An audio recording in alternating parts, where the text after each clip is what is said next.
Hi students, अस्सलाम वालेकुम। आज फिर ऑफलाइन वीडियो लेकर मैं आपकी खिदमत में हाज़िर हूँ।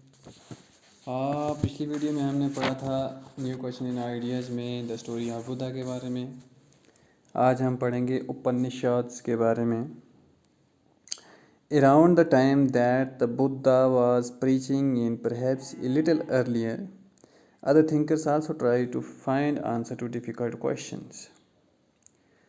उस वक्त क्या हुआ कि जब बुद्धा जो था वो प्रीच कर रहा था और दूसरे थिंकर्स भी ये कोशिश कर रहे थे कि जो मुश्किल क्वेश्चंस हैं उनका आंसर ढूंढा जाए कि ये ज़िंदगी क्या है, मौत क्या है। तो इसी बारे में सोचते थे। Some of them wanted to know about life after death. कुछ जो थे वो ये जानने की कोशिश कर रहे थे कि मरने के बाद ज़िंदगी है या नहीं है, मौत क्या है। Others wanted to know why sacrifice should be performed. और कुछ ये जानने की कोशिश कर रहे थे कि ये जो सेक्रीफाइस परफॉर्म करते हैं क्यों करते हैं। Many of these thinkers felt that there was something permanent in the universe that would last even after death. कुछ का ये मानना था कि इस यूनिवर्स के कायनात के अंदर, इस कायनात के अंदर कुछ है जो परमानेंट है और या जो है मौत के बाद ख़त्म होने वाला है। They describe this as the atma और द इंडिविजुअल सोल। इसको ये आत्मा या इंडिविजुअल सोल बोलते हैं। एंड द ब्रह्म और द यूनिवर्सल सोल, या उसको ब्रह्म बोलते हैं या यूनिवर्सल सोल भी बोलते हैं। They believe that ultimately both the आत्मा and the Brahma where one. ये इस बात को मानते हैं, यकीन रखते हैं कि ये दोनों चीज़ें एक ही, ये अलग अलग नहीं हैं। Many of their ideas were recorded in the Upanishads. इनके जो बहुत सारे आइडियाज़ जो हैं इन थिंकर्स के, ये रिकॉर्ड किए गए हैं उपनिषाद्स में। ठीक, these were part of the later Vedic text. ये जो उपनिषाद्स हैं ना, ये लेटर वैदिक टेक्स्ट हैं।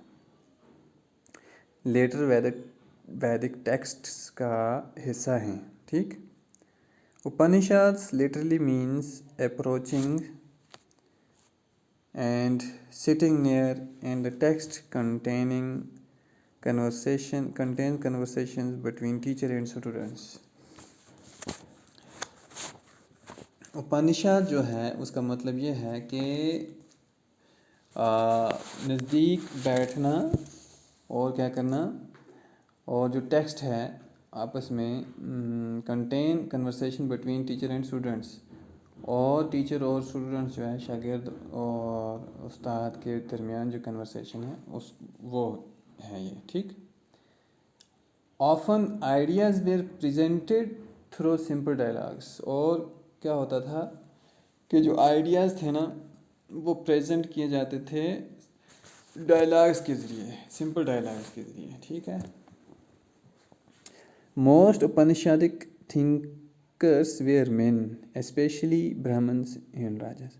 बहुत सारे जो उपनिषद थिंकर्स थे वो मर्द थे, खास करके ब्राह्मण्स। मर्दों में भी कौन थे? ब्राह्मण थे और राजा थे। Occasionally there is mention of women thinkers.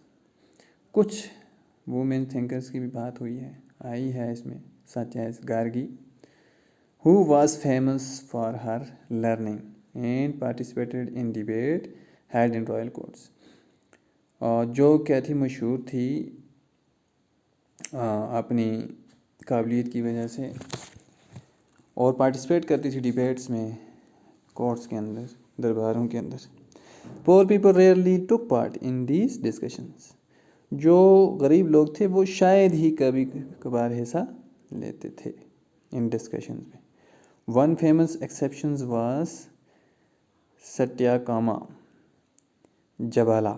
उनमें एक गरीब आदमी जो था उसका नाम था Satyakama Jabala, who was named after his mother the slave women Jabali, जिसका नाम उसकी माँ के वजह से पड़ा, जो एक ग़ुलाम औरत थी जिसका नाम जबाली था, उसी की वजह से इसका नाम जबाला रखा गया था।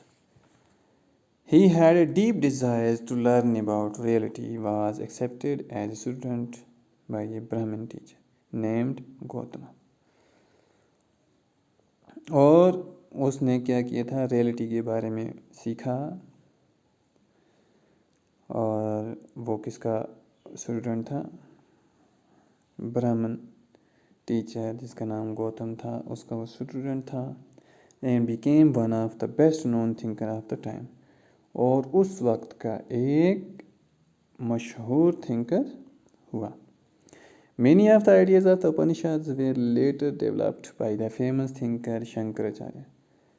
और बहुत सारे आइडियाज़ जो थे उपनिषद के, वो उसके बाद डेवलप किए गए एक मशहूर थिंकर जिसका नाम जो शंकराचार्य था उसके द्वारा. About home you will read in class 7, जिसके बारे में आप क्लास 7 में पढ़ेंगे. तो स्टूडेंट्स, आज हमने पढ़ा उपनिषद के बारे में. ये भी एक मजहबी टेक्स्ट ही है जो कि लेटर वैदिक टेक्स्ट है.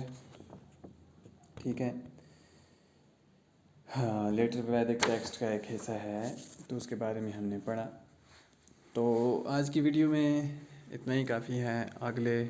अगला जो हमारा सब टॉपिक है इसमें न्यू क्वेश्चन इन आइडियाज़ में, वो है जैनिज़्म, द संघा, मोनेस्ट्रीज. इसके बारे में भी हम वीडियो बनाएंगे, और तब तक के लिए आप इसको अच्छी तरह से पढ़ेंगे. बुक निकाल कर page number 59-60 chapter new questions and ideas को आप अच्छी तरह से पढ़ेंगे. तो दीजिए इजाज़त, अगली वीडियो बनाने तक. Stay home, stay safe.